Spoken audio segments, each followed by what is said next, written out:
Hello, and welcome to Happy Horror Time. My name's Tim Murdoch. And my name is Matt Emmert, and this is our news commentary. So, Tim, our top story of the week, it sounds so like... Your top story, you're Gail Weathers? Top story with Gail Weathers. Our top story of the week is that an original Terrifier actress, Catherine Corcoran, is suing Damien Leone and the Terrifier producers. This has been a big story all over the internet.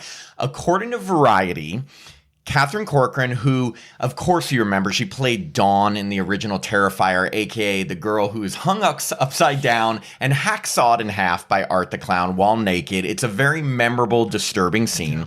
She is suing for breach of contract and the distribution of sexually explicit materials without consent. Now, apparently, Corcoran was supposed to receive 1% of the profits from the film, as well as potential future franchise entries and all Terrifier-related merchandise, but she alleges that she has not received back pay since July of last year, and up until then, she'd only received a total of $1,816.35, even though the three Terrifier films have collectively made over $100 million at the global box office.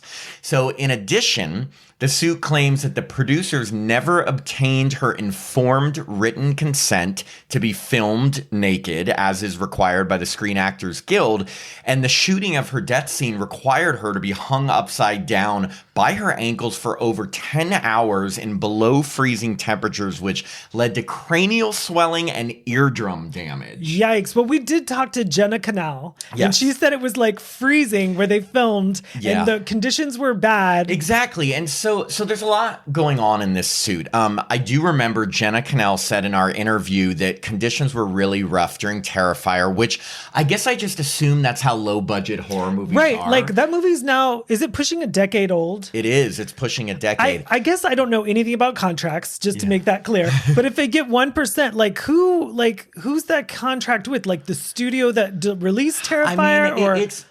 How do you collect? It's tough because, well, first, okay, so just to first address the whole nudity protocol things, like low budget or not, you need to follow protocols with something as sensitive as nudity, meaning if they didn't get her written consent to appear nude, that's not okay. Like that's it's just, if that is true, like you can't go around that. Like they should have gotten her consent.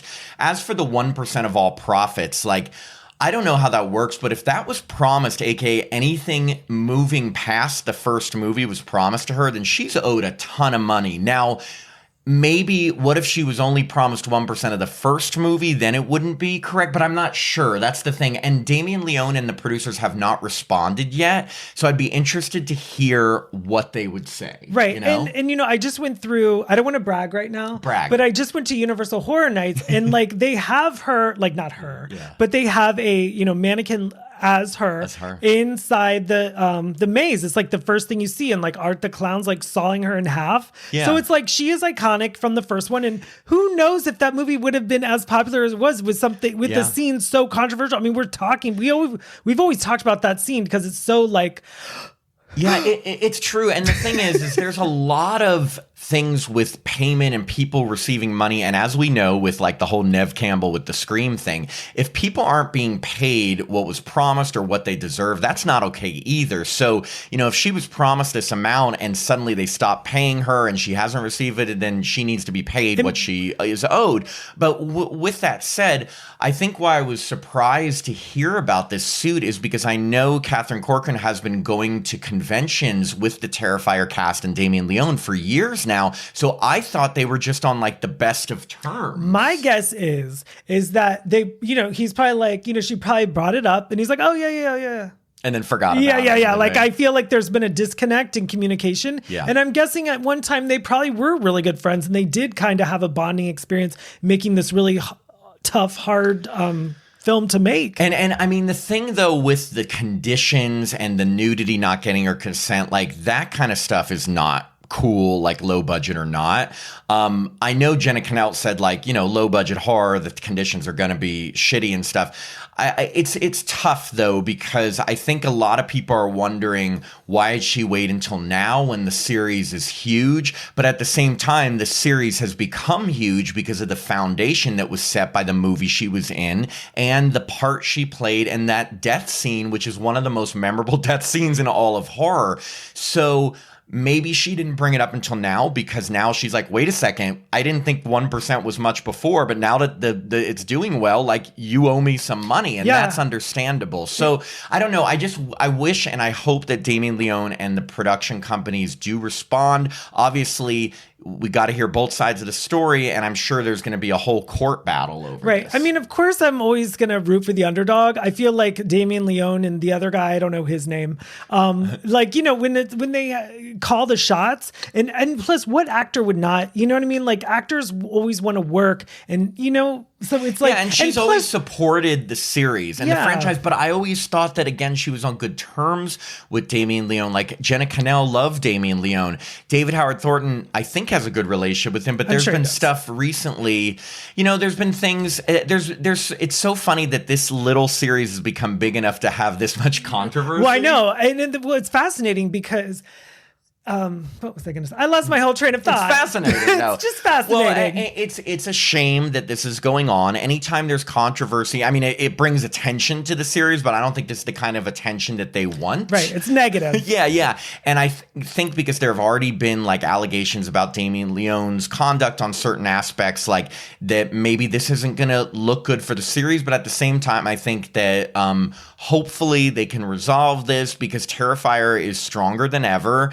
And I kind of liked seeing that cast and crew so close. They always seem so close. Like, they went to the opening night of Horror Nights all together. Yes, and that's the thing. Like, hopefully it does not become like a division. Like, are you on the actor's side or like the people that make the movie side? Yeah, and then it's like, and then it gets to the point, like, if you go see the next movie, you're supporting someone. But, like, I hope it doesn't get that far, because I want to be able to see Terrifier 4 and not feel bad about it. Hopefully this will wrap up quickly, and we won't ever have to discuss it again. I also want her to be paid what she deserves. So it's a tough situation. But in more upbeat Terrifier news, David Howard Thornton gave a quick update on Terrifier 4. According to Bloody Disgusting, the fourth movie in the series is still in the scripting stage, and David Howard Thornton, who plays Art the Clown, he told Slasher Radio that he doesn't know a whole lot about part 4, which is different than the others. He said that Damien Leone is keeping this one closer to his chest, versus in the past he would like run a lot by them. But he did tell David Howard Thornton that he's going to love the origin story in this movie about Art the Clown, and that the finale is, quote, batshit insane. I've heard the word finale many times. I don't know. I mean, and remember, Friday 13th Part 4, the final chapter. Mm-hmm. And then there was A New Beginning. And then Jason Lives. And then New Blood. Dead. And then Jason Takes Manhattan. And then Jason X. And then Freddy versus Jason. So it's just like, I don't know if this is the end. This is actually the end. Well, that's the thing. Thornton was also asked if this would be the end of the Terrifier series. And he said he thought it would be the end of this story arc, but that Damien Leone probably would wait a number of years and then maybe return to it and do a different story arc. So it's kind of like with the Halloween franchise. You can pick it up from any point. You can start over. Art the Clown, even more so than Michael Myers, is kind of way supernatural, so he can be picked up and put in a different timeline anytime. Oh, I have some Halloween news for you. What? Tell me. Oh, they're going to do a sequel now with Josh Hartnett. And Danielle Harris and Jamie Lee Curtis, and they're going to play a family. Yeah, right. That would be the most amazing thing ever, and there's a 0% possibility. And Scout Taylor Compton is playing Laurie Strode. Yeah, there's 2 Strode girls. And they're like, you're Laurie. No, you're Laurie. No, you're Laurie. And they keep looking into a mirror, and they do a big business. Good reference. Thank you.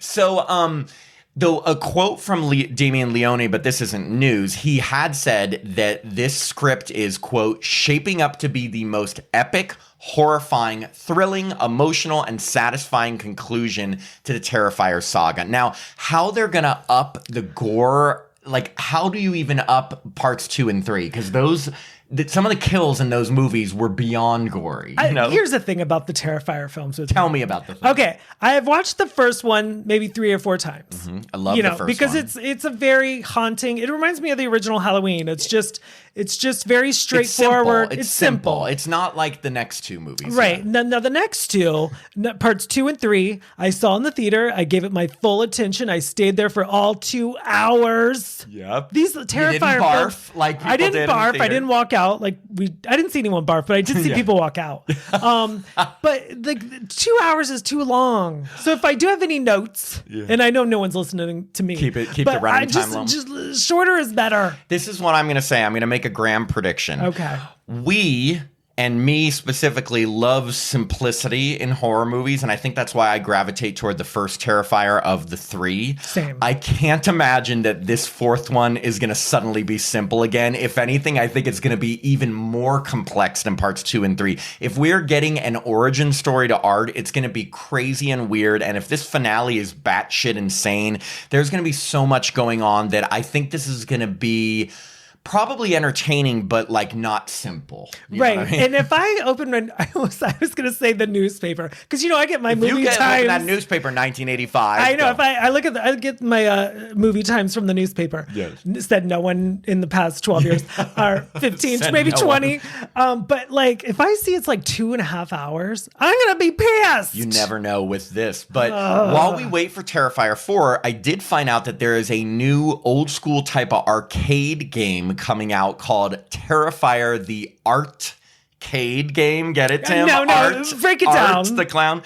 That's launching for PC via Steam, Nintendo Switch, PlayStation 5, and the Xbox Series on November 21st. And so it's a game where apparently you can either go solo or team up with friends, and you're playing across a bunch of movie sets that are creating a film about Art's past horrors, but Art doesn't like that, and he starts dismembering everything in his path. But it's like an old school type of game. So if you're into horror-related games, you can play the Artcade game coming on November 21st. Do they have it in Game Boy?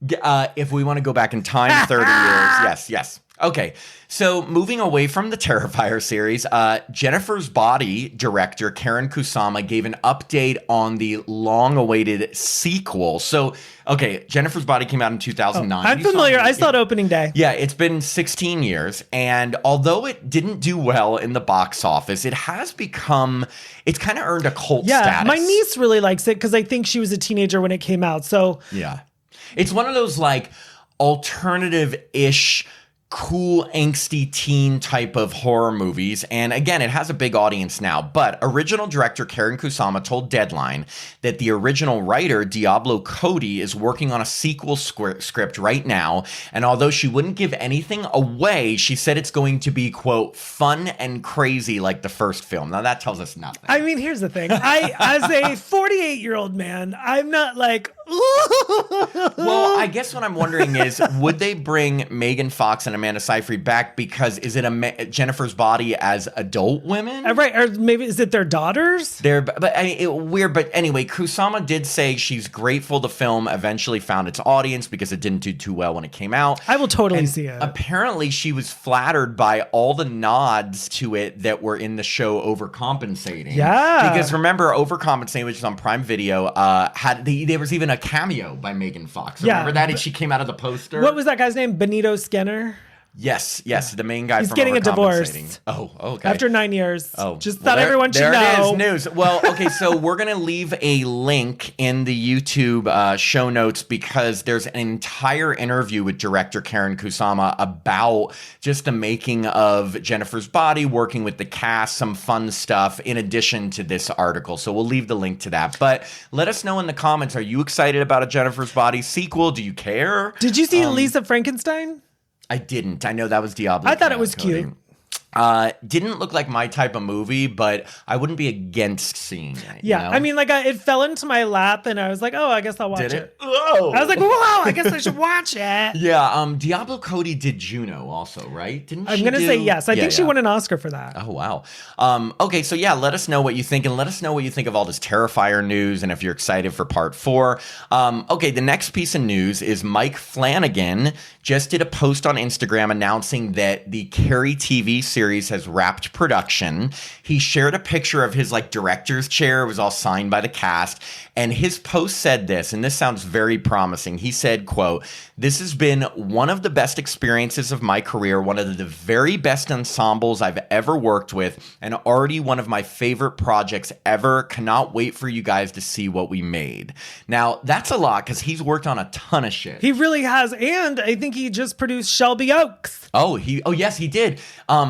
So principal photography for the Carrie TV series, we had announced it began in June in Vancouver. And according to Bloody Disgusting, it's being described as a, quote, bold and timely reimagining of Stephen King's 1974 novel, meaning I'm sure there's going to be tons of cell phones, a lot of like internet bullying. Well, the Carrie remake in 2013 had that aspect. A little bit. Yeah. I mean, I love that movie. I saw it 5 times. Oh my God, that is pales in comparison. The original is my favorite. I love that too. I'm excited about this series. We had announced this that Summer H. Howell from Curse of Chucky is starring as Carrie White in this series. It's going to be 8 episodes. It's going to be premiering on Prime Video in 2026. And other cast members, there's a ton, but the names I recognized: Matthew Lillard, Kate Siegel, Katie Sackhoff from Halloween Resurrection, and Heather Graham. I love Heather Graham in anything. I know. All it needed is Tara Reid, and you would have loved it. Well, of course. Yeah. So Mike Flanagan serving as writer and showrunner, but he also directed a number of episodes. And apparently, Carrie is going to be Flanagan's 4th Stephen King adaptation because he did Gerald's Game, Dr. Sleep, and The Life of Chuck, which I never saw. I did. Yes, I cried. So a lot of people. I didn't think it was wasn't scary. like normal Stephen King scary. No, it was uplifting. Right? We saw Gerald's Game together. Yes. I remember watching that with you. That's a rough one to sit through. I remember it being okay. I remember one movie that wasn't that good was In the Tall Grass. Ooh, but that wasn't Flanagan. So. You know, a movie I'm surprised they have not touched was 1992 Sleepwalkers. Oh, like a remake. Yeah, anything. Yeah. A spin-off, a remake, a sequel, a reboot. Because nobody but you likes that movie. That's not true. In the comments, support me. I know. I'm kidding. I bet there's a ton of Sleepwalkers fans. I even like it too, but like when you talk about like the amount of Stephen King adaptations, like it never ranks in the top whatever. It does in my world because it hit when I was an 8th grader. Exactly. Yeah, see, it's all about when you see it. Okay. Our last piece of news for today, and this is kind of exciting, especially for us, and if you follow the podcast, we talked about... So, a sequel to the film Influencer, if you remember, it was a Shudder film that we loved, is heading to Shudder this December. Now, we reviewed the original Influencer in episode 152. So if you want to go back, it was May of 2023. We talked about it, and Tim and I, we had no idea what to expect, and we really enjoyed this film. So when I saw this news article that there was going to be a sequel, I was like, that's awesome. Just so you know, if you've never seen Influencer, it's just about a social media celebrity who goes on vacation to Thailand. She meets a new friend, and basically the friend ends up stealing her identity. That's all I'll say. But it's worth a watch. And now this sequel, according to iHorror.com, is called Influencers. Oh, like Alien and Aliens. Exactly. And the cast list, but judging by the cast list, it looks like both of the main girls from the first film, Emily Tennant and Cassandra Nod, are in this one too. They gave a detailed synopsis. So the film synopsis for Influencers, the sequel, it goes like this. In the sun-drenched countryside of southern France, C.W., who is Cassandra Nod, she was the bad one from the first film, lives a quiet, idyllic life with her girlfriend Diane, hiding a dark obsession with murder and stolen identities. During an anniversary getaway, they cross paths with Charlotte, a bold, alluring influencer whose curiosity quickly turns intrusive. When C.W. acts on a violent impulse, the consequences spiral out of control, and as Diane begins to suspect the truth, C.W.'s carefully constructed life threatens to collapse around her. Wow. I mean, I'm sold. Like, again, if you haven't listened or if you didn't know, we reviewed the first movie and you haven't seen it and don't care about being spoiled, check out episode 152 and you'll see why we liked it, or just check it out on Shudder because the sequel is arriving on December 12th. The same day as Silent Night, Deadly Night? I know. So it's like, oh my God, what are we going to watch? Both. We have to do a double-double. Double-double. And it's being written and directed by Curtis David Harder, who also co-wrote and directed the first film. film. Now, that's got to be weird to have the last name Harder. Harder. Sorry, I had to. Excuse me, Mr. Harder? Clean it up. I know, I look, but that's probably why he uses his middle name also. But I'm happy to hear that he is working on the second one because we enjoyed the first one, and I'm looking forward to the second one. How about you? Do you think they really filmed in Thailand? Who knows? Maybe. It's probably Pasadena. I mean, this is the second film, so maybe they had a bigger budget. I do remember, and I always say this, but it was beautifully shot. You owe me a Coke. Wherever they filmed the first one, it was on location somewhere. Let's just say that, because it wasn't like Pasadena. Right. Yeah. It wasn't Burbank. So anyway, let us know in the comments, did you see Influencer? If not, check it out and let us know what you think. And also, if you like hearing what we have to say and our episodes, you can support us on Patreon, just starting at $1 a month. It's patreon.com/happyhorrortime. That is the news for today. Thank you, everyone, for watching, and we will see you soon. Bye.